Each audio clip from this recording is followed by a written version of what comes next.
Prepare for takeoff, please.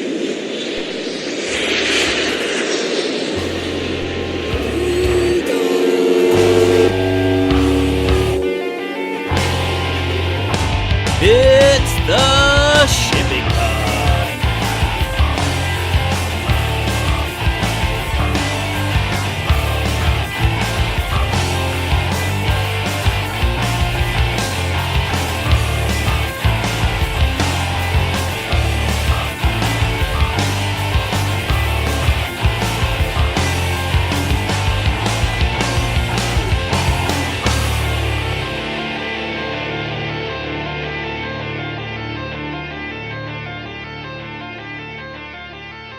Hello and welcome to the Shipping Pod. This is your host, Tim Dooner, and I am here today with a very special guest, Jerry Dooner, who happens to be my dad, was the former vice president of Roanoke Trade. Yes, both here and in New York, and spent 30 years with Roanoke. So it's good to be here with my son. Yeah, it's good to be here at your new place too. I was driving through Boston, and it always changes because I used to live in the North End, so it's always exciting to come up through that tunnel and see what has and hasn't moved. Goody Glover's was sort of a casualty to, I guess, Pete's Coffee is over there now. That's correct. In the North End. And, well, you guys are over near the Charlestown Navy Yard now. That's right. This is a very historic place, a beautiful area to look back at the city and also to enjoy your my major neighbor, which is the USS Constitution. How loud is Ironside's cannons in the morning over here? They're not loud at all. They only shoot off the cannon once in the morning at sunrise and once at night at sunset, which is a naval tradition. Believe it or not, the only part of the naval yard used to be extremely huge during the war, but is really tiny in essence of where the military is, which is in a very small area of the yard these days. But the people that live here now are some of which are complaining because of the cannons going off in the morning at night, which seems ridiculous since I think you would want to protect the history of the place more than anything. Well, wait, the cannons just go off at sunset though? Sunset and sunrise. Yeah, but you said at night, so if it only goes off once, I wouldn't really see what the problem is. I don't see it either, but people like to complain about things, and I guess that's one of the things they complain about. I think, well, as you notice too, as neighborhoods change, especially Boston, and Boston has changed so rapidly, and I guess in all aspects over here, as land values have gone up, neighborhoods have changed so drastically. I had previously lived in Southie, and they just had the St. Patrick's Day parade over there. Every couple of years, you hear the talk coming back up about, not allowing gay veterans or someone to go in the parade over there, and then the people in Southie the newer people in Southie just want to cancel the tradition entirely. That's true.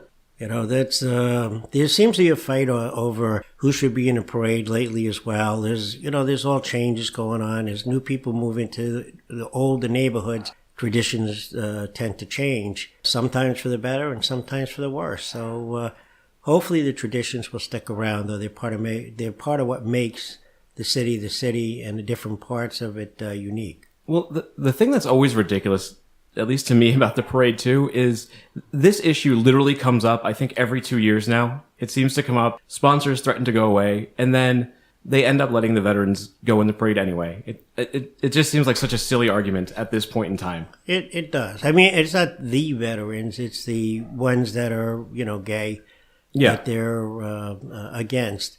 And if they're veterans, they should be entitled to be in a parade just like any other veteran, particularly if they have been in combat and on front lines and put their own lives in danger for the same things everybody else was there to do. So myself, I just think it's a ridiculous conversation. But, there's people that still have some prejudices and having difficulty working through that argument. Well, the nice thing about the Navy Yard here, and especially your place, is when you first got it, it looked quite a bit different. And I drive from the South Shore, so it took about 45 minutes to an hour to get down here, so I had to use the restroom when I got here. And it's amazing how nice you have changed that, because when you initially got it, it kind of was like a nightclub bathroom. It had this sort of weird black, real low to the ground ovular toilet. What style would you call that? What was that look? I called it ugly style. It was a very dark, cavernous thing. It would remind you of something in a seedy nightclub or something, I think, with the bright orange walls and black and orange tiles on the floor, which were kind of worn out because they were so old even. And the same tile on the sink and that squat polished black toilet bowl. Yeah, it looked like the kind of bathroom, just to put a visual in your mind, that you would see in like an 80s action movie. All it was missing was a little bit of neon in there, a little bit of like cocaine or crack on the back of the toilet seat, and you would have been all set. That's true. Could have made a movie in there. Yeah. This is a fantastic area, and I know you were familiar with it just quite a bit from living in Boston and working through here and finding your way through, well, at least one of the terminals is by here. But for Christmas, I got you a book on the Navy Yard. Did that kind of teach you anything about this area that you were unfamiliar with, or did it fill in some blanks? Yeah, well, where it helped is all the buildings, as the military tends to do, number them. And so each building has a number, so it would be easily identified. And, looking in the book, you can see all of these different buildings in here because a lot of the buildings still have those numbers. And it's very interesting looking through the book that you can walk around the yard and identify what it is. And you can see when it was constructed. Because this Navy Yard has been here since the time the USS Constitution was constructed, and she was built here. And that was like 1789 when she was built. So it was prior to that time at the Navy Yard. See, some of those buildings are still here. And then there was a number of buildings added in the 1800s. And then again in the 1900s because of World War I and then World War II. So it's great to live in such a historic location and being, in addition, only about 6 blocks from the Bunker Hill Monument, which is, one of the things where the war first started between the Revolutionary War, between the English and the colonists. It's a very appropriate venue, too, because we're actually recording at your place today, and right around this area in Moran Terminal happened to be where containerized freight used to come into Boston before Conley Terminal even existed. Yeah, I'm not sure about the containerized freight coming particularly into this side because it was mostly a military installation. I'm sure there was military freight that came in, but under the bridge, the Mystic Tober Bridge, which crosses the Chelsea Creek Canal that leads into where the bulk sugar is discharged, as well as where oil is discharged. The J.F. Moran Terminal was just under that bridge, which I'm not sure is still called that. Now it's a auto carrier spot. There's a lot of large auto carriers that come here, so it's a big auto port. And since my dog's kennel is right nearby, I go through that little yard every day and almost get run over by the cars coming off the boats, and I'm moving them from one side to the other side to get gas and putting on the auto trailers to get them out of here. So you're taking your life into your own hands every single day. You got to keep your eyes open to walk your dog. Well, the reason I kind of brought up Moran Terminal is I was reading an article about the sort of history of containerized freight coming into Boston, and the Navy Yard had come up in that. They used to oversee the operations at Moran Terminal up until, I guess, the closure of the Navy Yard as a full functioning Navy Yard back in 1974. Oh, that's interesting. I didn't know that. Yeah, and I wish there's actually not a ton of information online about that part of history, so I don't know, I guess I have to go over to Massport one of these days and talk to the guys there to see exactly how that worked and how all containers shifted to going to Conley. But I found some really, really cool pictures, and I'll show them to you after the show, and I'll put them on the Instagram for listeners. Oh, great. But of freight being taken off right here, and there's some evergreen boxes on there, and it's good stuff. And actually, when I was walking to your door, they're using a shipping container as an office right down by, I guess it's Observation Deck C is where they made me park. Right. They have a 20-footer office, so it goes back to a lot of people seem to be repurposing shipping containers these days into homes. I showed you that thing on the pools that they had turned them into. Yep. Tiny house nations, small houses, people getting a smaller footprint. But I don't know for a home. I don't know if I'd want to live in one. But an office, yeah, it makes sense. Yeah. Well, we ran into some people over the Boston Public Market. There's a booth over there where a woman sells fresh vegetables, and all of those vegetables are grown in East Boston all year round. And say, how the heck could they grow vegetables there? It gets cold, snow, ice, everything. But they bought some older containers, insulated them so that and then ran heat and air conditioning into them for when they're needed, depending on the time of the year. And all year round, they're selling fresh tomatoes, lettuce, carrots, all kinds of good stuff that are just grown here in Massachusetts year round.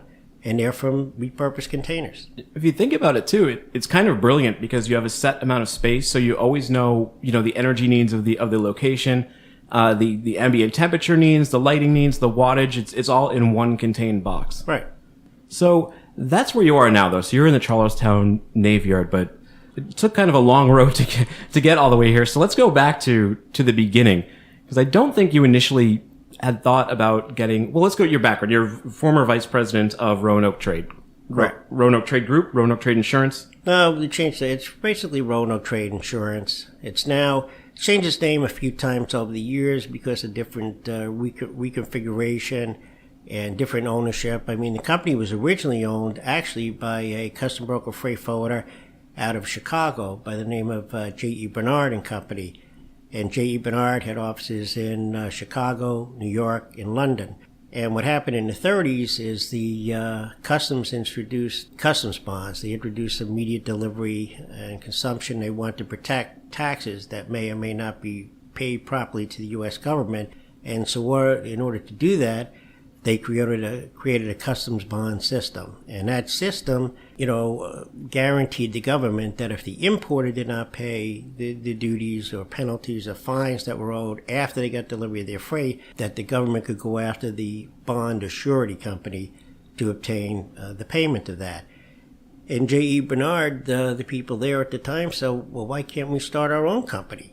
And so they went to St. Paul Fire and Marine out of Minnesota, to find somebody who was a surety or a licensed insurance company, which they needed to back. And St. Paul said, yeah, we would be delighted to do that, but you need to have a licensed insurance agency for that to happen.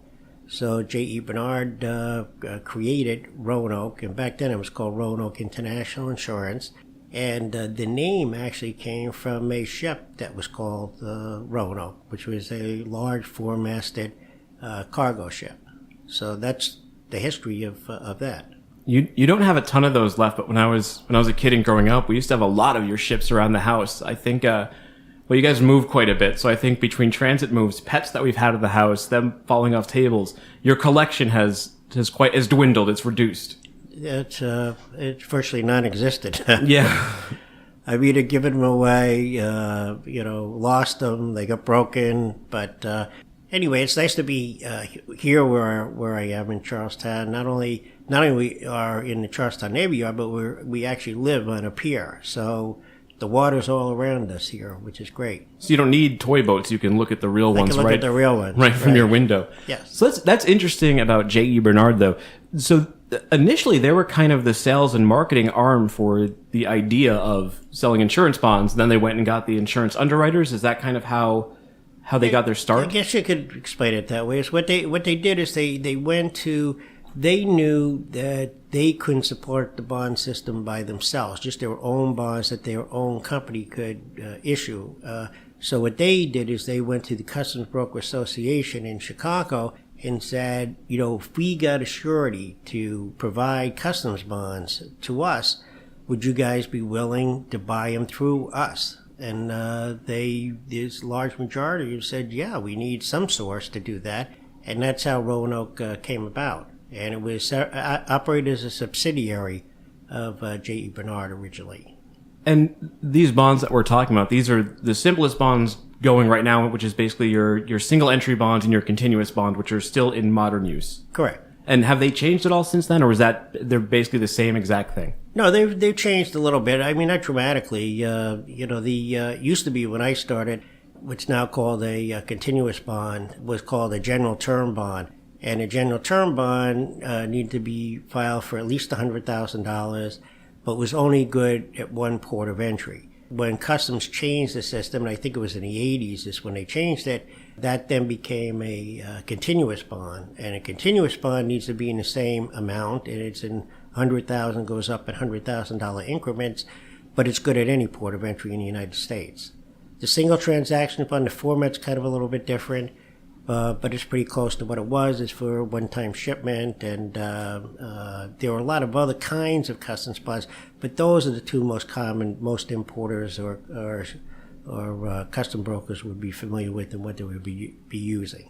So, when you were a little Jerry Dooner in Brooklyn, where you grew up, did you ever think that you would get wrapped up in this world of selling insurance bonds to shipping companies? No. I was still amazed how I got here to begin with. Yeah. When I was in Brooklyn growing up, and when I graduated high school, I went to Hunter College in Manhattan. And after a semester, I realized this really wasn't for me. I wasn't really that interested in it. I didn't really know what I wanted to do. But I always liked the color blue, and I always liked airplanes, so I went out and joined the Air Force. And I spent 4 years as an aircraft mechanic, working on B-52s and KC-135s, which is a refueling plane. And when I got out, I wanted to be a mechanic and work at JFK, but the airlines weren't hiring. That's when the 747s first came back out. They were cutting back on the number of planes, so we were using the planes we were going to have all new. I said, I need a job, I don't have any money. So I went to a couple of different places and ended up with a recruiter in downtown Manhattan. Let's just step back a second, though, before we get into your insurance thing, because I want to just get a little bit more background on Sure. you. And you were from Brooklyn in a time that was much like how Southie is completely different now, and the waterfront here is completely different. The Brooklyn that you grew up in isn't, the hipster-laden, organic, coffee shop, every two square blocks. Completely different location. That's true.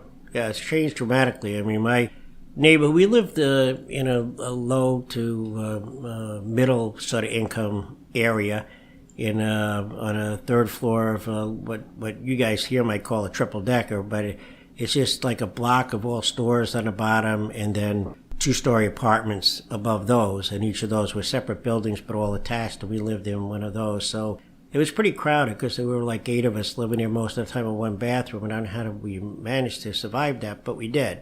And without air conditioning, too, in the summer when it would be brutal. Yeah. But, it's changed a lot. Brooklyn's changed a lot, I think mostly for the better.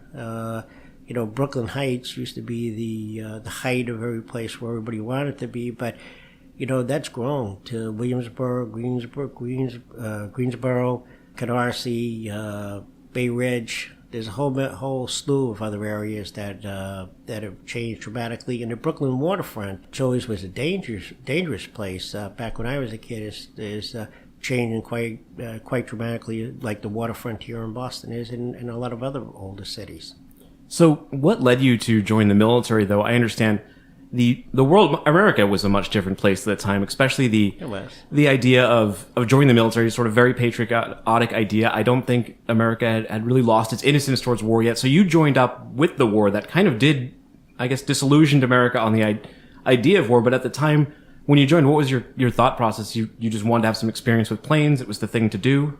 Well, I think, it wasn't just one to have experience with planes and have something to do. We had a pretty patriotic family and everything, and believed in what America stood for. And it seemed like the right thing to do. I mean, I didn't have anywhere else to go, kind of. So it was a good way to get some structure, meet some people, and serve your company and give back to what little we got. Yeah. You told me a story before about, and I don't want to stay too much in Vietnam, but there was a great one you told me about getting locked into a hangar with a top secret plane. Care to share that one? Yeah, this was interesting. We were in Thailand at the time, and me and another airman I was working with, we had to go down to one of the large hangars because we had a B-52 that was coming in, and we needed to change the landing gear because of some cracks that were in the landing gear. Well, to do that, you need more than one jack. You need lots of jacks of different sizes, heights, and everything, because you have to lift not only the body, but the wings off the ground and keep it in a stable position so that you can work on a plane and so you don't cause cracks to the plane and the fuselage and whatnot. So we were in there making sure all of the jacks worked properly, that they had hydraulic fluid in them, that the locks didn't lock up, on you and all of that. And the next thing you know, there's this weird plane just pulls into the hangar and the door's shut. And it's a black plane with funny wings and funny body altogether. And it turns out it's an SR-71, which was a super secret plane at the time that did high altitude spying throughout the world, particularly over China and Russia. And you weren't supposed to be near the thing unless you had top secret clearance. We didn't have top secret clearance, and we weren't supposed to be in there. But obviously, the air policemen didn't check the hangar out before they decided to put the plane in there. And it was funny because it was the most interesting plane I've ever seen in my life, and I was right on top of it. And the pilot, who was a colonel, he got out and got off, and he had like a spacesuit almost on him. He wasn't surprised, taken back, or anything, and he just simply said, "Do you ever mind if you could put some drip pans underneath the wings of the plane?" And I said, "No, we don't mind, sir, but why do we need to do that?" He said, "Because the fuel leaks out of this plane when it's on the ground." I Wow, that's a good idea. And the reason it leaked out of the plane is the plane flew so high and so fast that the skin would stretch. So it had to be able to stretch and fill in gaps when it was in the air. But on the ground, those little stretch marks would open up and there'd be little cracks, and the fuel would come through there. So yeah, that was a pretty interesting experience. That had to be a sight seeing him in the suit too, because there was the SR-71 Blackbird, and that thing, it still looks pretty futuristic now, but we're very used to seeing similar things in movies. But back in late 60s, early 70s, this was all new technology. It was a sight to be seen, and I don't think anyone had seen a picture of that outside of people in the military, had they? I don't think so. I mean, there was when I was a kid, I had a toy of the SR-71. It was actually a G.I. Joe toy, and it was really cool. But I remember when I picked it up, you're like, oh, that's completely inaccurate because it had missiles on it. Yeah. You're like, this is just a spy plane. It doesn't go into combat. No. But that was great. So you didn't get court-martialed or anything. They let you go. No, but the air policeman eventually came into the hangar and said, "What are you guys doing here?" They said, "Well, we were here. The plane came in." They said, "Well, get out." Yeah. They were a little bit more forceful about how they said get out, though. But yeah. We got out. I'm sure you're pretty nervous. You were hoping they didn't make you have to work on that one. Right. Well, I wouldn't even know where to start. No. And I had one more question about joining, because you were working on planes. You were in a mechanic's role, but you hadn't... Had you worked on things before you joined the military? This was completely brand new for you. No. I had no mechanical experience at all. Never picked up a socket wrench or anything? No. I didn't even know what a socket wrench was. So how long did it take from joining the military to you actually being inside a B-52, noodling around in there hoping you don't screw anything up too bad? Well, the first 2 months were basic training in Texas, and that was, more about keeping you in order, understanding where your uniform is supposed to be, being able to march around in order, go to the chow hall, exercise, follow orders. I mean, that's basically it. I mean, we, in the Air Force, unless you were going to be an air policeman or in special forces, you very rarely even saw a weapon. Like I only carried a rifle twice in basic training. Once where we marched in formation with it, and we didn't fire it. Once we went to the firing range and fired it, and that was it. How I ended up in that is that after that you go to technical school. Technical school, in my case, was in Rantoul, Illinois, which is near Champaign, Urbana, where a big campus for the University of Illinois is. And that's where we went to tech school. And that's where I learned mostly... the funny part is, like, government has a lot of forms, which everybody knows that works for shipping and, anything to do with that. They had millions of forms then. They still have millions of forms today. And mostly you learn where was the left wing, the right wing, how to fill out this form, that form, the other form, what the forms were. Yeah. Where the landing gear was, how many there was, this is where the pilot sat, this is where the co-pilot, this is a flap, this is an aileron, that kind of stuff. You didn't really do much in terms of mechanics, which was probably good. I mean, I didn't really want to be a mechanic when I went in. And actually, I took several different tests. I wanted to either be a load master, which is someone that flies with the plane. You're in charge of the plane when the plane's on the ground to make sure it's serviced properly. You make sure it's balanced, the weight inside the plane, so you don't have any issues when it takes off and lands and that kind of stuff. And they just said they didn't have any jobs in that area. And then I wanted to be one of the guys in a tower, telling them air traffic control or, with communication with the planes coming in. But again, I didn't have any. So I only had a couple of jobs available that I could apply for. One of them was a fireman. And I thought about that, but I said, no, I don't really like running into fires. But and they said, aircraft mechanic. I said, what the heck, So I gave it a try. This is kind of an offshoot question, but you wanted to be on the plane. Was there ever any thought of becoming a pilot? And if so, is that a completely different career trajectory? Do you go through the same? Because you were in the Air Force, so you probably would have had to go to Colorado Springs, right? If you were going to be a pilot in the Air Force, you had to graduate from the Air Force Academy. Yeah. So there was no chance I was going to be a pilot in the Air Force. So that was okay. I had a great experience. I met a lot of interesting people. I went to a lot of places. I was to Okinawa twice for 2 tours of duty, a year in Thailand, spent time in Montana, and finished up in upstate New York, Plattsburgh. So, was there ever any thought of staying in the military, or once your service was done, you were ready to go into the private sector? Yeah, at one point there was. I was getting ready to leave Thailand. I had orders initially to go to Torrejon Air Base, which is in Spain, outside of Madrid. And I thought, well, that might be interesting to go there and spend some time. The problem was that was a 3-year tour. I only had a year left to go. If I stayed there or if I took the assignment, I would have had to re-enlist. That meant I would have been in for 8 years. And if you're in for 8, you might as well stay for 20 at that point because you're almost there. And I went in I had just turned 18 when I joined. I still would have only been 38.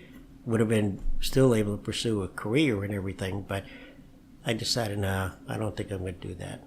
38 seems so far away when you're 18 too. Yeah. And I turned 38 in a few days. So, and I'm trying to think back to when I was 18, and it's it's a crucial time in your life, and it's amazing to sort of be there in the military at 18, trying to make this decision about the rest of your life. But so you decided not to stay. You got out, and you had said that you were looking to the airlines. You were going to take the skills you learned from the military, hopefully parlay those into a job with an airline. But you ran into blowback there. You just simply couldn't get a job in the airline industry. That's correct. So I just, found some recruiters. But wait a second. What about, I thought you almost had a job with Delta, but they wanted you to do something. No, that wasn't Delta. That was Household Finance. And I had gone there for an interview. I had a mustache, which I had in the Air Force for the last 2 years I was in there. And they said they'd be willing to hire me, but I had to shave my mustache. And I thought that was kind of weird since I was in the military, and they didn't make me shave my mustache. And now for this job, they were going to make me do that. And I basically said thanks, but no thanks. Yeah. That was a big, point of pride for you. And it was the 70s too, so it wasn't like having a mustache was strange at all. No. I mean, half the world had mustaches then. Yeah, you would look weird clean cut back, at least in that part of the 70s. Right. I've seen the wedding pictures. Yeah. Oh, don't need to mention that. Yeah. No, they're great. So you went to the recruiter, and he put you on this different direction? Right. I went to a recruiting firm downtown Boston, and they said, we have a job at a company called Royal Globe Insurance Company, which I said I'd never heard of in my life. I said, who the heck are they? He said, well, they're a very large insurance company. They're a British-based company with, significant representation in the UK, Australia, Canada, and the United States. And I said, oh, that sounds good. And I said, well, what's the job? He said, it's a marine claims adjuster. I said, what the heck is a marine claims adjuster? He said, you didn't know either, but maybe it'd be worthwhile to go talk to him. And I said, okay, yeah. What the heck? What do I have to lose? At least you'll find out what a marine claims adjuster is. Yeah, right. So that was my first experience, knowing what that was and how I got into the marine world. Yeah. So where did you start out? In New York City. Yeah. Downtown on John Street. Who were you working with? What were you doing, and how did you kind of get your footing? I was working in the headquarters office for Royal in the United States, and I had several senior claims adjusters that I worked under. Different ones handled different kinds of things. Like one of them handled a lot of clothing importers, so I was exposed to claims that they might receive. One of them handled bulk commodities, some of which were minerals, some of which were things such as tallow, which is an oil-based product that was used a lot. Not so much these days, but it was back in the early 70s when I started. And so I got a lot of experience there. And I also went to the College of Insurance at the same time at night. So, and I took a number of marine courses as well as accounting and psychology and, the usual stuff you would get in a typical college. So that was pretty interesting. So at what point did you decide to move on from them? Were you given an offer with another company, or you'd finished school and decided to move on? No, it happened after 2.5 years. The Royal Insurance Company office that was in Boston had grown to substantial size in terms of accounts that had written, ocean marine accounts, yacht insurance, that kind of thing. They needed a full-time claims adjuster handy that could process the claims more quickly than if they were just shipped to New York and put in a stack and, wait their turn and to get handled.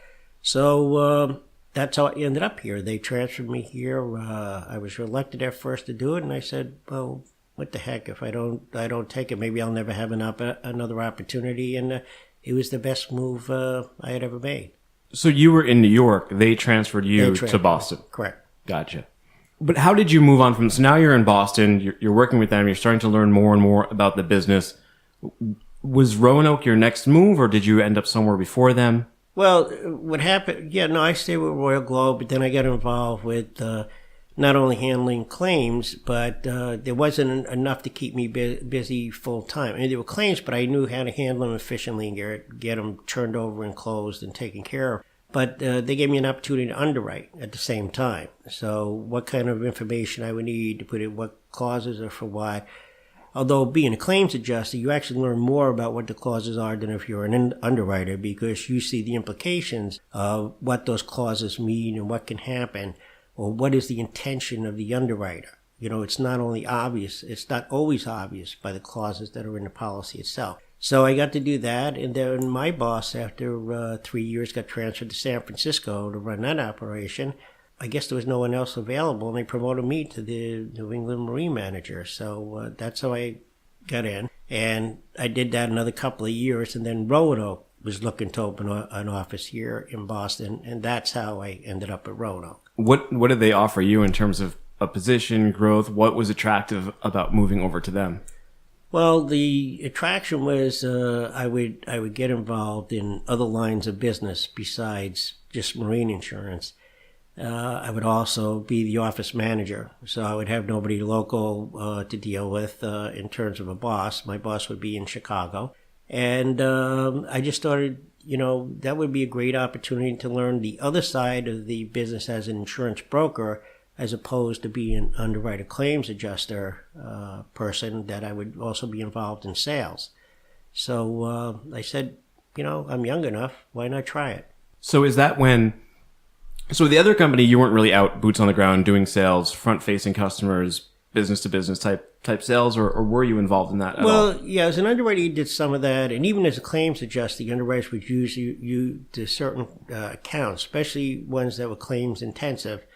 They needed to be sure that they had somebody they could feel competent with, that the claim would be processed properly and quickly for them. As a New England Marine Manager, my job was not to sell directly. It was to sell to other insurance brokers or insurance agents, what we're trying to peddle, so that we could get in with other insurance companies that were out there, like American International Group or ACE or Chubb or Fireman's Fund or other insurance companies that we were competing against. And this was this early to mid 70s that you started out with them? I started with Roanoke in November 77. November 77. So, wow, a little bit before I was born. What was Boston like in the 1970s and 80s? I know it's much different than it was now, but what was it like working in this industry, coming into this business, trying to do sales? Just a little background on your experience here.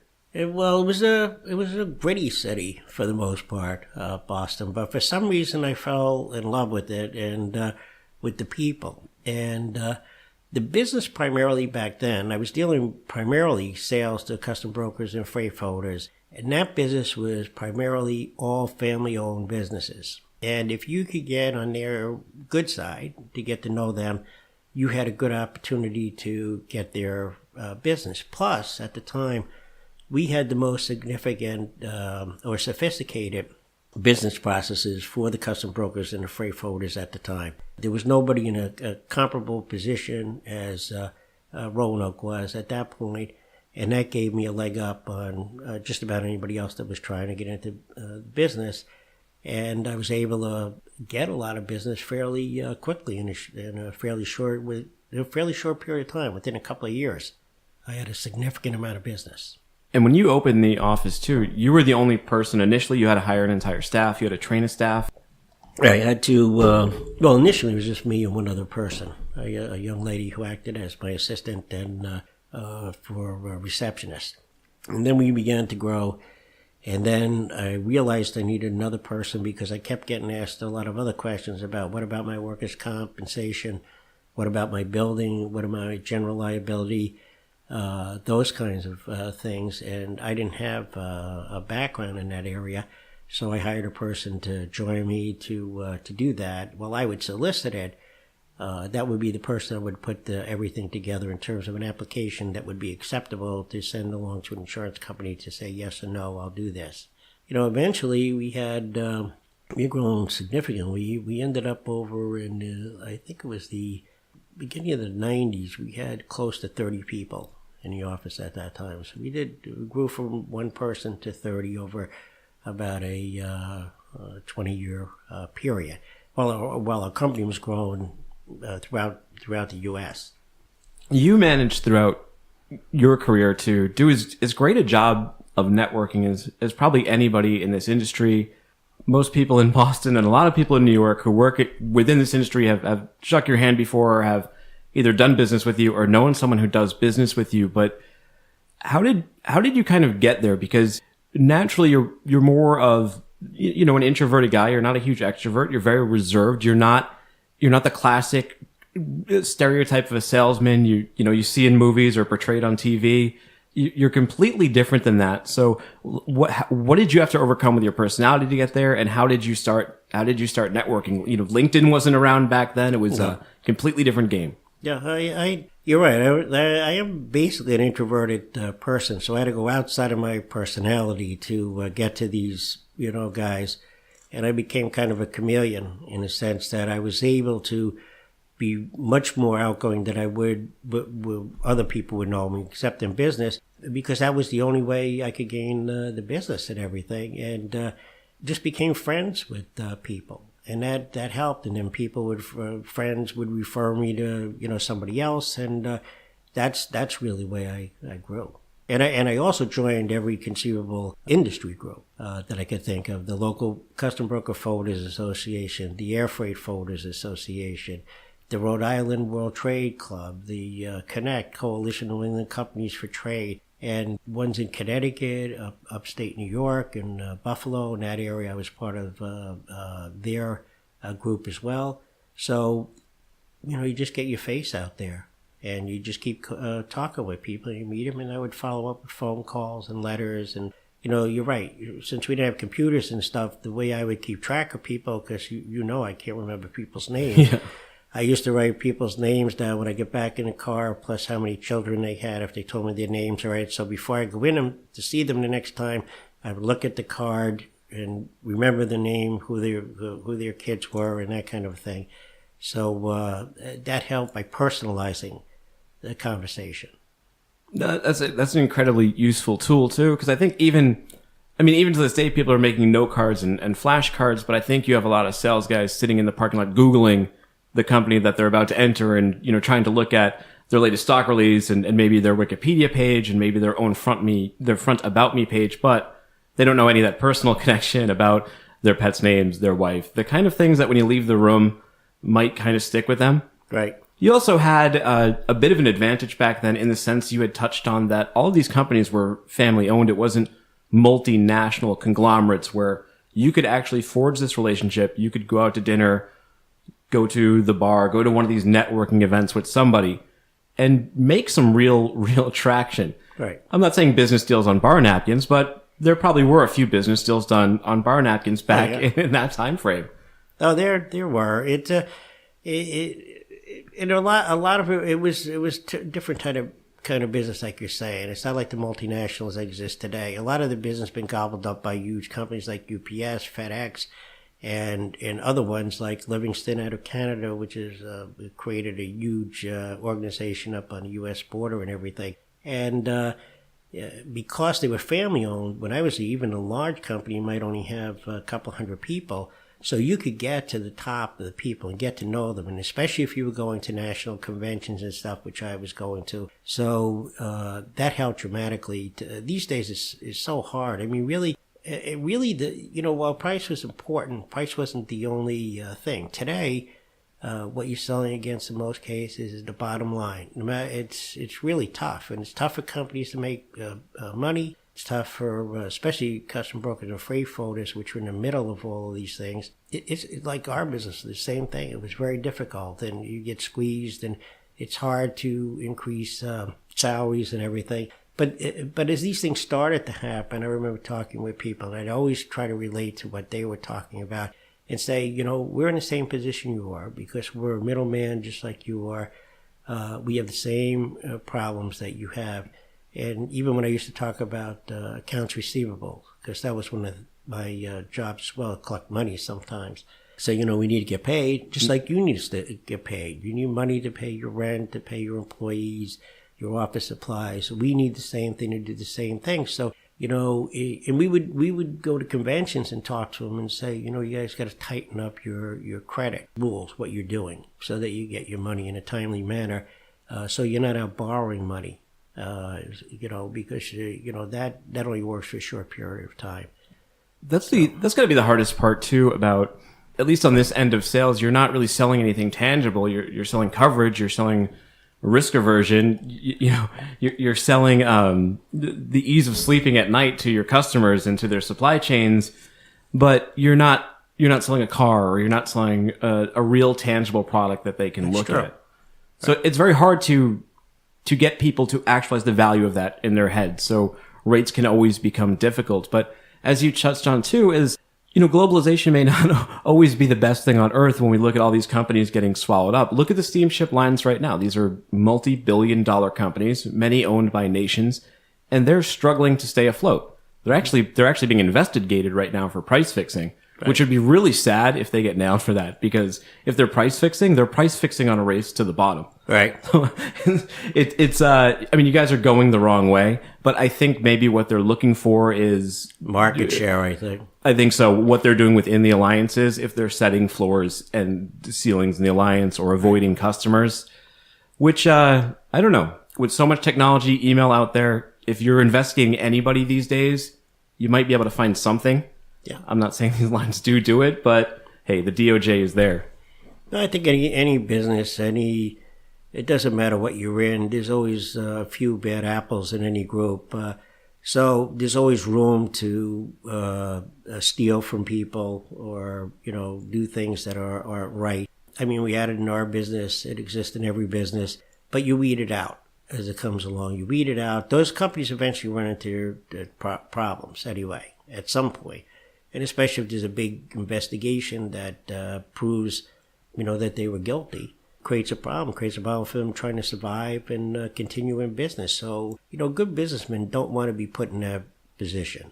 They really don't. But, they go back to your thing about insurance being an intangible product. That's true. I used to tell, people that it's not like I'm selling them the, where your freight gets on this truck here and they're going to take it out to LA for you, or it gets on a ship in China, comes into LA and comes over here to Boston or whatever. But I would say, and I would have that conversation with clients and say, the rate isn't the only thing that's important here. The coverage is important, and who you have that's doing is important, that you need to evaluate what you're getting. And the reason is, when something happens, will that company perform? Will they be able to get the claim paid that they want paid? Because that's this is the future promise that you gave them when you wrote it. They never have a claim, they never know. And I lost accounts a couple of times because they never ever had a claim. So they never really felt it. All they cared was what the price was. But we've had many accounts where later on they found that they were in the wrong company. They picked the wrong place. They had claims. They ended up coming back. And that's because the proof is in the pudding, like it is in any business. What are some of the biggest claims that you've seen with, you don't have to name names of companies, but situations where insurance really saved a company's butt? No, well, the two biggest ones I remember was, and this happened when I first moved to Boston. There was a huge shipment of tallow that was coming over. I believe it was from Holland at the time. I went into Port of New Jersey, and they were discharging the tallow, which is comes in a liquid form, and they were pumping it out from the ship to through a shore manifold into these tanks to take the tallow itself. And what happened was when the ships arrive, what's supposed to happen is the marine surveyor goes out and they have to determine, well, how much is in that tank, because some of it gets lost through condensation or whatever, and some of it sticks to the walls of the tank that you can't get out. That has to be washed out or whatever. But so they measure what's called the ullage, and the ullage is where the top of the tallow is, or the liquid inside the tank, to the bottom of the tank itself. I mean, the hole where he's going to put a stick down and measure from there. Well, they didn't do that. And two major things happened. One, the ship started spitting out stuff all over the place on board the ship. And the goods that got into the tank ruptured. And the goods came out all over the place on the ground. And what was difficult about resolving this claim was not how much stuff got lost in the process. Well, a little bit of that because the ullage wasn't taken. But the terms of sale were that title passed as soon as the tallow went through the shore manifold. So nobody knew for certain how much was in the tanks before it came over. And then, so how much was lost there and how much was lost on the land. That was a very complicated claim. It took a little bit of time to adjust, but we got to adjust it to our client's satisfaction, who was the importer at that time. The other most difficult one I had was, the largest amount, and it was also a difficult claim in a sense, an importer client down in Rhode Island. They did some sophisticated machinery, and they were from their parent company in Germany, were bringing over 7 containers, which comprised a full system of what they were selling. One of the containers contained all of the electronics and had the control unit for everything when this machinery was all put together, and obviously was the most valuable piece.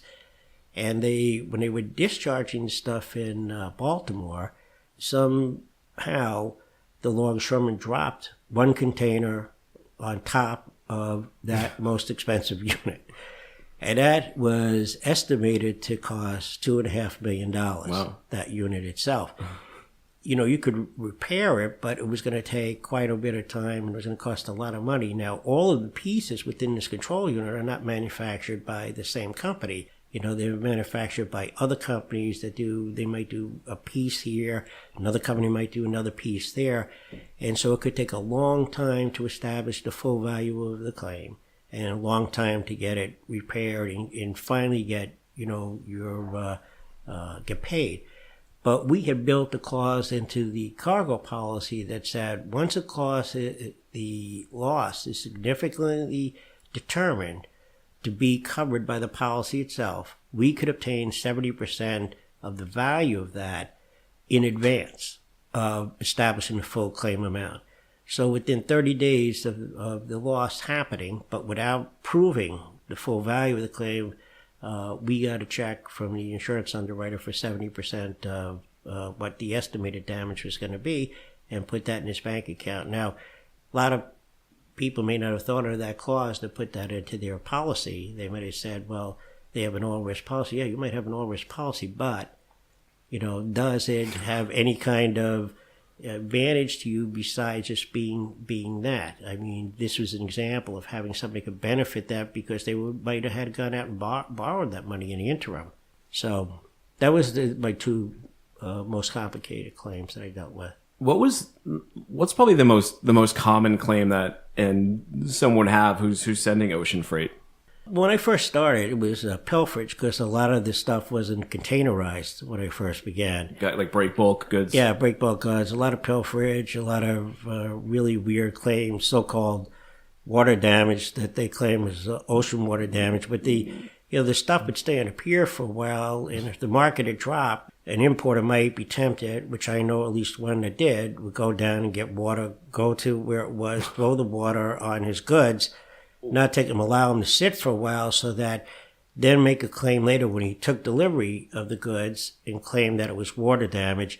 And, the marine surveyor would come out and he would test it. And they do a saline test so they know it was salt water and not fresh water.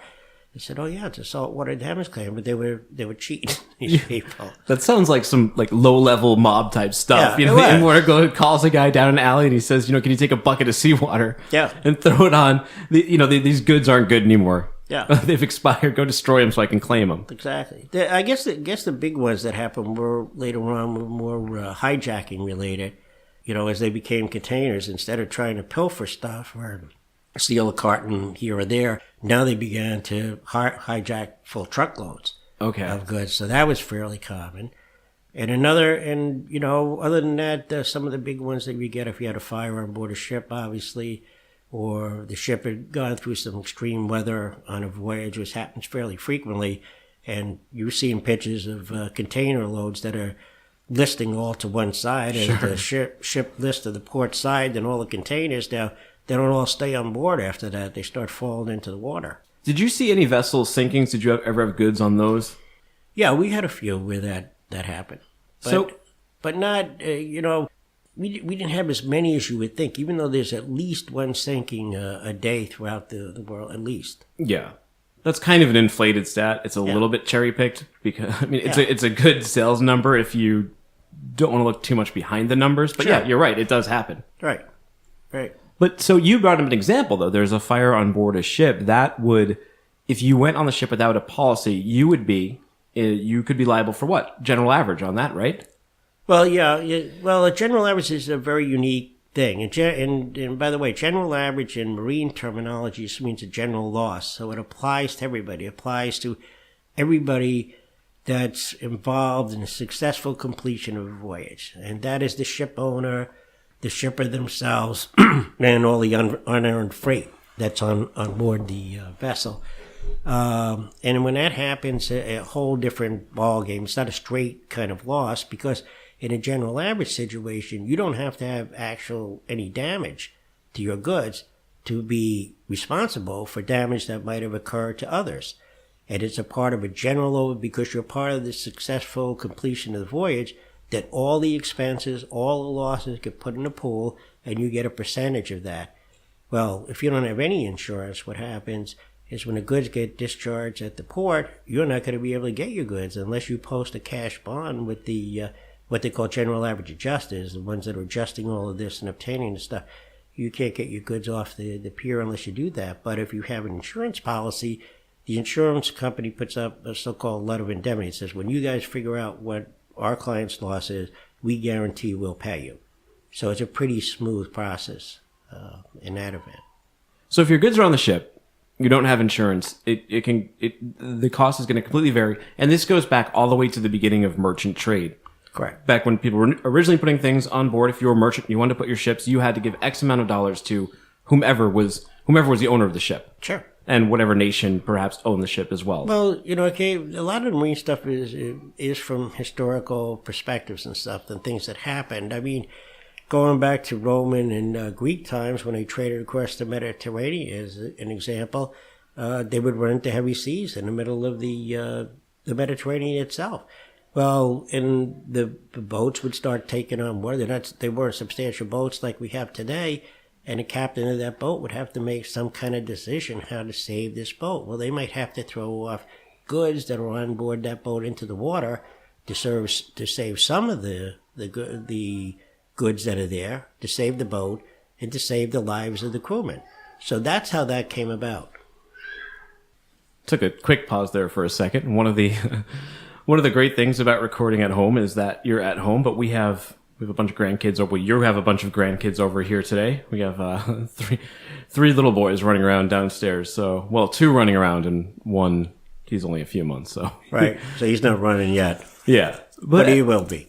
But Chips, back in, if you listen to last week's episode, we were talking about pirates and privateering. So one of the reasons for the beginning of something like General Average was that ships were often lost. If they didn't sink due to natural elements, there were privateering vessels by rogue states and by rogue pirates who might take your cargo too. So there's a lot of need for it, but it still is in play to this very day.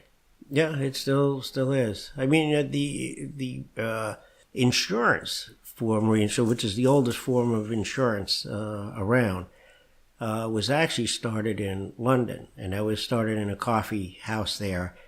And, these ships would run into problems, lost freight, stolen freight, disasters at sea, that kind of thing.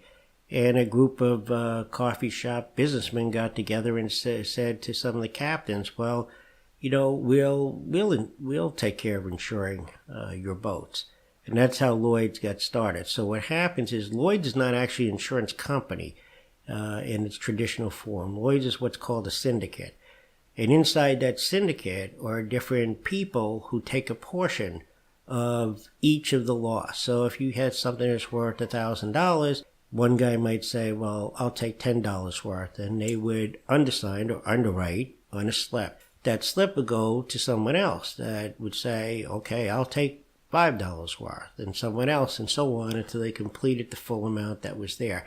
And that's how Lloyd's operates and had operated. And up until I think it was the 80s, as an individual, I mean, you could not join Lloyd's as an underwriter or a business venture, a capitalist there. You go through a significant process, and you were personally liable up to, there was no limitation on your liability. So if there was multiple catastrophes, you couldn't just limit the amount that you were going to be obligated for. So it's very different than most insurance companies that a typical insurance company would be like. But that's how it got started. Yeah. And that's what it grew from. So you're running the Boston office. You got up together, but then in the early to mid 80s, we moved to New York. Why was that? Why did Roanoke send us to New York? The reason at the time was they wanted to replace the management in New York, and they wanted the guy who was the head of that operation, they wanted to kick him upstairs. We had no national sales manager, and that's what they wanted to make him into. Unfortunately, he didn't want to work in Chicago, which is the corporate headquarters. He wanted to work out of his home in New Jersey, and it just made things difficult. And that arrangement just kind of fell apart. And this was the early to mid 80s. This was way different. Nowadays, you're seeing a lot more teleworking. You're seeing a lot more telecommuting. There's things like Skype. There's GoToMeeting. There's so many. It's a much easier way to do it now. But back then, that was non-existent. Yeah. There's no way to do that in a timely manner at all. So, when he took the national sales thing, then they needed somebody to run the office down there. And since they knew I was originally from New York and still had family there, they asked me if I would like to take over, and I said, yeah, sure. And the intention was that would be the rest of my life, being in charge of the New York operation. But subsequent events happened with Boston that led me back to Boston. But in the end, it all worked out great. Yeah, we were only in Staten Island for a few years, and for me, there were a few formative years. You, because you're originally from New York, are a Yankees fan. You became a Jets fan because of Joe Namath. I believe, right? Yeah. The Devils were a new team, a new hockey team who had just kind of come out. So you thought it would be cool to take me to their game. So I kind of got this warped mismatch of fanhood where, the first baseball game I went to was a Red Sox game. So I became a Red Sox fan. First hockey game was a Devils game. Nobody really cares about the Devils, but the real sin here is that you took me to a Jets game. Sorry. That's life. Some things are good, some things aren't. Some things aren't. I mean, you had to go through it too as a fan. At least you got to see one Super Bowl out of them. Well, actually, I didn't get to see it. I was overseas when that happened. Oh, so you didn't even get the benefit of it. It's an awful curse, and I wouldn't wish it upon my own my own children. So I don't think that I'll be raising Ronan and Sebastian as Jets fans for their own safety and sanity. But you know what? The Patriots have been good for so long, since 2001 was when they got Brady, but even there were some glimmers of hope in the late 90s when they had Drew Bledsoe. Things were starting to turn around. The tuna came in with Bill Parcells. But before that, it was some dark times over in New England. Yeah, there were. I mean, there were dark times for the Red Sox for many years, too. And, while the Yankees had great years, they're back to the way they were in the 70s when they weren't doing very well. They've had about 10 years, but they've struggled from season to season. So, I mean, it's the way the teams are today, I think, too. There's a lot more money flowing around. There's a lot more people throwing money at these players today than there were, way back then, to mediocre players. Sure. At best. So, I mean, the whole sports world has changed a lot. Yeah, it's changed dramatically. But when you first came to Boston from New York, was there any sort of culture shock with sports? Or, because you had to play a bit of a chameleon, you probably wouldn't want to go into every business deal wearing a Yankees hat, right? No, I never wore Yankees paraphernalia, Jets paraphernalia, those kinds of things.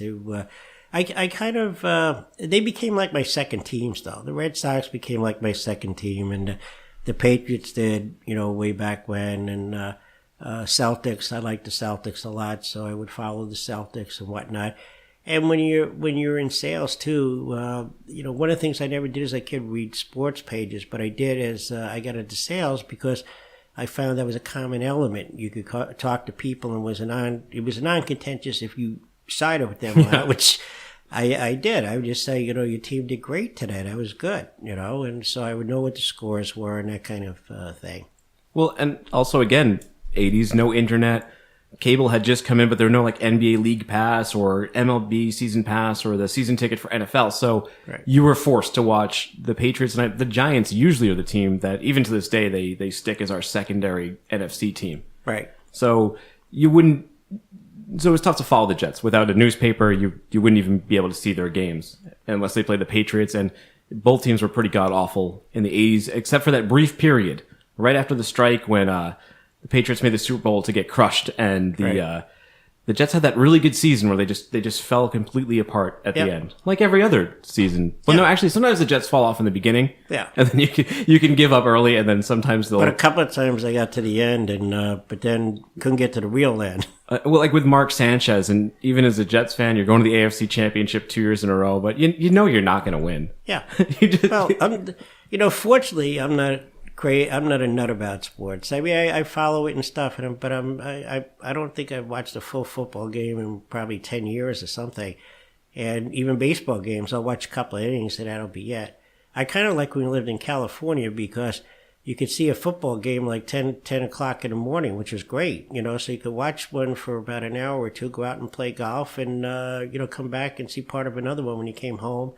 Or with all the baseball games that would come on during the day, you could see, a couple innings here or there, which I would do. So, I watched the Dodgers. Well, the Dodgers I always had an affinity with from being in Brooklyn. Yeah. And they were still there at the time I was a little kid. So I would watch them. I watched the Angels and the San Diego Padres and all of that. So. Well, speaking of working from home, baseball is, to me, the ultimate work from home sport, because you can kind of crack the laptop open, get into your Salesforce or doing whatever you can kind of passively do. You just have the game on in the background. It's a good pace for it. But you've always said, I never make it through a football game, and I never understood that until I stopped drinking. And then I was like, wow, if this isn't an excuse to just sort of sit around drinking with friends, it's actually really boring, and there's a ton of commercials. Yeah. And it's tedious to sit through. Plus, also, when you have little kids running around, they don't have the attention span to sit through a game, so they don't really care. You kind of lose the interest yourself in it, and then you're kind of reduced to sports pages or whatever your fantasy team is doing. But you mentioned you were in New York, brought you back to Boston. Why did you come back to Boston? Well, they had put someone else in charge of the office, and he was actually based out of Cleveland, and so he would go back and forth from Cleveland to Boston, but he didn't have the temperament or the wherewithal to handle the market here and the office that we had grown. And so the office began to fall apart and needed, we felt, some additional direction. So I had asked our headquarters in Chicago, is there any way you can replace me in Boston? So because I started doing this back and forth thing with Boston and New York, so it really wasn't getting the attention it really needed. And I felt, in the end, I wanted to be in Boston, and I wanted to see you kids grow up in Boston. I felt it was a safer place for you to be, and that it would be more stable. And fortunately, they allowed me to do that. So that's why I went back. Now that you're sort of back in Boston, you're fully entrenched in the job, and then you were there for another 20 or so, 25 years.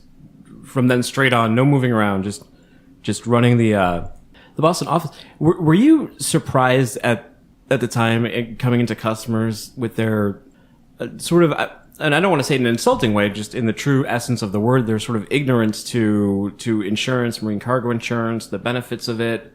How did you feel you were doing a lot of market education in Boston, or were people generally receptive to the idea of it? Were there other competitors trying to sell them the same types of services as you? You mentioned that sales weren't too tough because Roanoke had a great product that was better than anyone in the industry, but just a little bit more background again on what the market was like then. Well, just like the custom broker freight forwarder market, the insurance brokers that were here, they were family-owned businesses for the most part. They were not like mega type A's like Marsh & McLennan or Frank B. Hall or, people like that.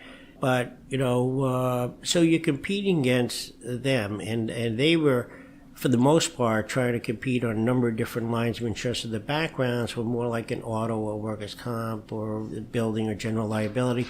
And my background and Roanoke's primary background was in marine insurance and customs bonds and transportation type coverage. So we had a plethora of information and stuff on that end. But I wouldn't say that, people weren't uninformed of, their coverages and things. I would say that they were misled in some areas as to what things, covered and what things weren't covered and whatnot. And I was able to, show them where there could be, a great advantage, how they could change their policy around, or that even when I didn't get them as a client, said, you really should think about doing this for your benefit, like change this clause slightly to give you some benefits. They all, they all tell you that they create this new policy, but most places don't. They have a boilerplate thing that they hand out to you, and you're on your own until something happens. So that's why if you have a ongoing problem, like for instance, if you're the kind of client that, you have a very short selling season, and if your goods don't arrive, the ship sinks, somebody hijacks your shipment, there's a major warehouse fire, and there's no way to replicate that stuff in a timely fashion, get them in, let's say, for the Christmas market, then your goods are valuable much more than the standard way that insurance companies value, which is typically the invoice price of the goods, the freight that you pay, plus 10%, which covers, like nominal cost. But there's no real business profit in that. But your selling price is much, much higher than that. And if you lost all those goods, then you lost not only that, you lost the difference between that standard clause and what your selling price would be. So you can put in things such as a selling price clause in many instances that would provide that additional coverage. Of course, you're paying more premium up front because you're paying on a higher insured value. But you're also protecting yourself from a downside. That what happens if the unknown happens, and then you lose several $100,000s because of not doing that. What was one of the most hectic deals that you kind of had to put together, or a proposal that you were going through? You worked most of your career, except towards the end when you retired, kind of predating a little bit of technology in terms of, email was relatively new. So nowadays, if you forgot, part of a proposal, someone could send it to you at the airport. You guys could pick up your laptop right there and start doing it. But what kind of situations did you run into, or do you have any good stories of just? I'd had a lot of messy situations, but I can't remember them right now. Over the years, there were funny things that happened where I forgot stuff, or got lost somewhere, or I didn't realize that something was misspelled in there or was misstated until I got there. And the only way you could deal with it then was to apologize and say, look, this is what I was supposed to have for you. This is what I ended up with. And I made a mistake, and I can get it to you as soon as I get back, and I'll send it to you, in the mail. Yeah. So And that's what you would do. Let's talk about what's here. Let's pretend this was corrected. We'll correct it. Get you the new version, but let's talk like that's what it is. Well, it's like the worst thing that can happen. You get a claim that gets denied for one reason or another. And, a legitimate claim a claim that is a legitimate claim, but is not covered because of some special clause within a policy and stuff, which exists. There are certain kinds of things that happen that you just can't anticipate. And there's some insurance coverage just won't give you, especially if you're a smaller company, So if something like that happens, the worst thing you can do is just hold off, not informing that, the claim is denied, and, we're going to still try to fight to see if we can get this changed around, but I want you to know, instead of holding that bad information back, the longer you hold bad information back, the worse things come. If you open up at first, maybe there's something in talking with your client that can give you additional information that he didn't think about that's relevant until you're talking to that person. And you say, I can use that. So one thing I always hear too when I'm out is, this industry was so much different before. The Christmas parties were so much crazier. The conference parties were so much crazier. Companies used to put so much more money into these things, and they used to send families. Now most companies, if they're even sending reps these days to these conferences, or are sending one or two, they're not sending the whole fleet anymore. But so these crazy days of any war stories, any great conferences, the past. I think I missed a couple of good ones here before I even started going to the big Foreign Commerce Club Christmas party, which was a annual tradition here in Boston. They always give out prizes, and they still give them out today at the Christmas party. But before I started going, they said they gave out live turkeys one year.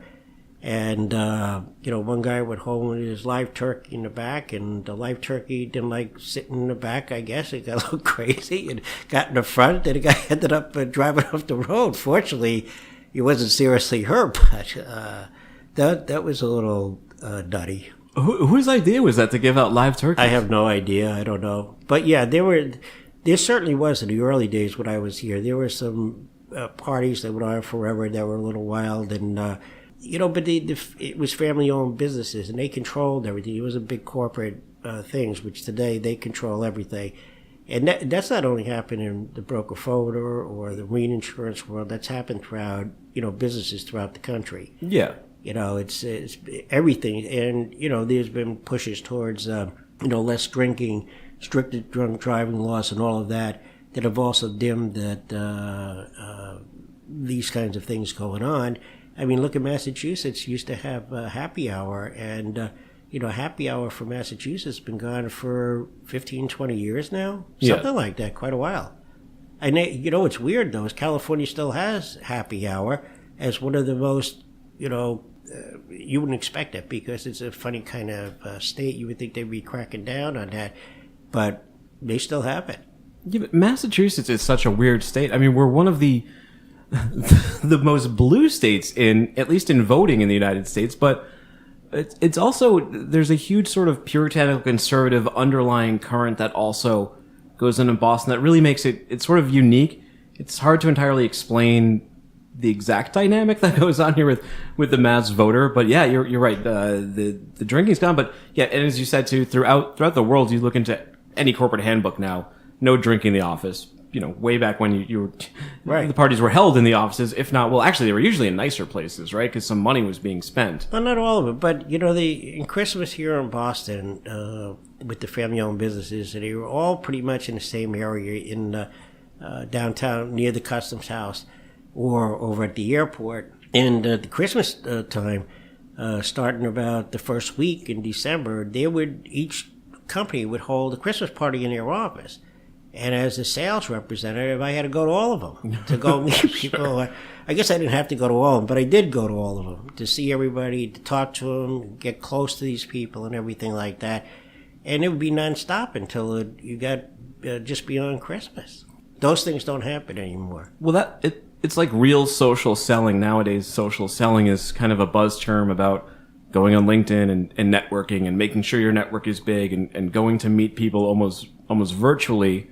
But back then, social selling was actually socially meeting people in these after parties. Right. But again, different world. As you said, the information was controlled by small groups. So it's not like now where HR is Googling your name, looking you up on Facebook. If you have one too many to drink at one of these holiday parties, it's not worth it because you could be in HR on Monday with a pink slip. And culturally, people are a little bit more different too in professional environments. It's not as acceptable to end up with a tie around your head at the end of the night. Unless you go to some of these Connect events. So some of the old school guys, they don't know that the party stopped. No, well, I mean, they were probably good friends of mine, all these guys. I met a lot of really good people, and a lot of great people, and I'm glad I ended up in this business, and I'm glad I met all the people I have, and especially here in Boston, a great group of people, and a lot of them I'm still close to and talk to, even though I've been retired for 10 years. Yeah. So how did you get there? Eventually you moved to California. You'd done your thing in Boston. You worked very hard, maybe even too hard when I was a kid. You had to work, you weren't a 40-hour-a-week kind of guy. You were more of an 80-hour-a-week kind of guy. Right. Because you had to do the real social selling. You had to do the networking. You had to go out in person and be front-facing with people, not just during office hours. Right. But eventually you moved to California, got away from it. Now you were the guy who wanted to work remotely, but in a world prepared for it because it was, 2004, 2005? 2003? 2003 we went out. Right. But at a time when it was perfectly capable to do the virtual office. Yeah, the electronics had become significantly good at that time to allow you to work from a remote location. So while my authority and area continued to be New England and Eastern Canada, it was fine. I would get up early in the morning because I always woke up early anyway. So I'd be up by 4 o'clock, and by 5 o'clock I'd be ready to go, and it'd be 8 o'clock on the East Coast. So some of the accounts could reach me right away. Some of them were pretty big, so I needed to reach somebody. And also, it's still early enough that I could get a hold of of London if I needed to get to Lloyds of London for something. At times, I needed them either because the limits of liability that required on a policy weren't available within the U.S., or was a unique commodity of some sort that only Lloyds would do. So, but you're a man of the people. So it seemed like when you were working remote, you did it for a little bit, but didn't you also kind of find it was hard to be that removed from it and turn the gear off and on from being around the house to working to get those two modes? You seem like you either got to do 80 hours or you're just not into it. Yeah, I think that's basically what happened. I mean, that kind of happened. The business was changing quite a bit, at that point.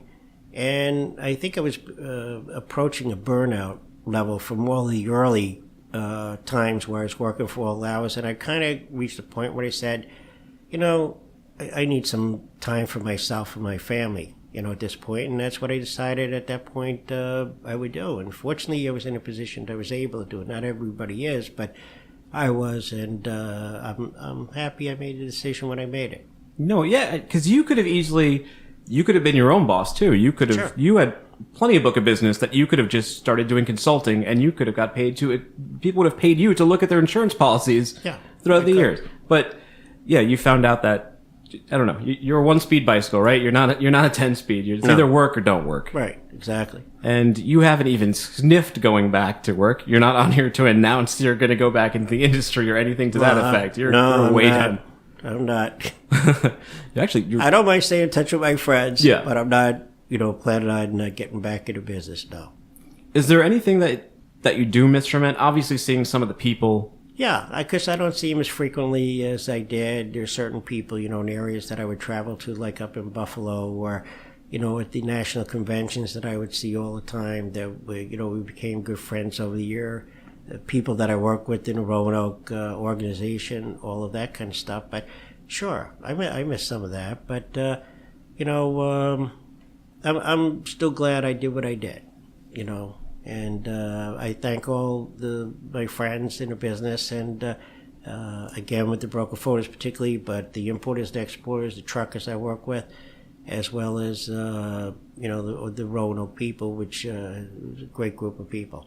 I know that some guys struggle in retirement. Some women do too.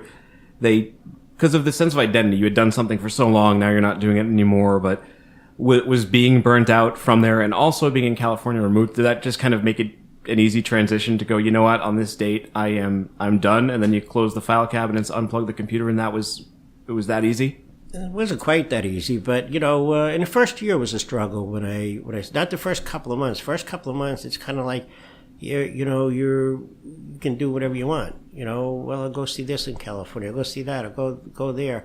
So I did a lot of that, but after the first 3 months or so, then it's like, now what do I do?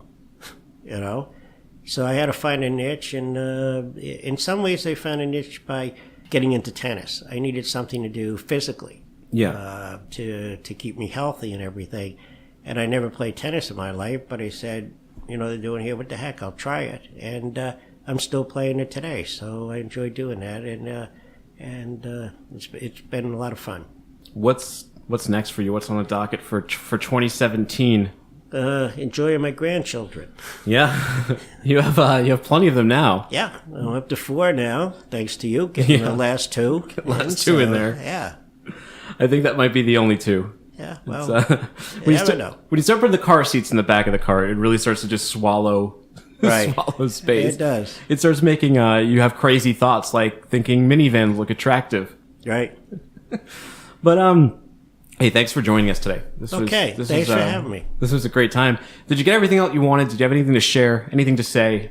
No, just that everybody stay healthy and take care of yourselves. Well, Dad, thank you very much for being on the show. May the sun be on your face, the wind be at your back. The Shipping Pod is now on Patreon.com. Patreon is a website service that allows you, the listener, to donate to content creators like myself, like the Shipping Pod, if you feel so inclined. There's different donation tiers that entitle you to various different perks. If you check the site, you can see those. The site itself, free as always. This is just a way to bring in some revenue to help pay for hosting fees, to maybe get a crew in here and make the best sounding show possible. And it keeps us from having to use advertisements, so you don't have to hear a bunch of reads about, where to buy your stamps, or who's going to send food to your house or dinner to your house, or subscribing to underwear or subscribing to socks. It seems like everybody wants you to subscribe to something these days. I don't need you to subscribe. Just go there if you would like to. If you'd like to give money to the show, feel free. patreon.com/theshippingpod. That's our site. Patreon.com/theshippingpod. Folks, to reach the show, you can do so at www.theshippingpod.com. Our email is info@theshippingpod. We can be found on Instagram, instagram.com/theshippingpod, Twitter @theshippingpod. We're on LinkedIn, linkedin.com/theshippingpod. I'm on there. I'm Timothy Dooner. Send me a request. I'd be happy to connect with you on LinkedIn. The podcast can also be found on iTunes, which, if you do get a moment, rate and review. Stitcher, SoundCloud, TuneIn, Google Play, everywhere podcasts are heard. For Jerry Dooner, this is Tim Dooner saying so long from The Shipping Pod. Okay, say The Shipping Pod. Shipping Pod. Say you've been listening to. Say Shipping Pod. Say you. Shipping Pod. Say you have been listening to The Shipping Pod.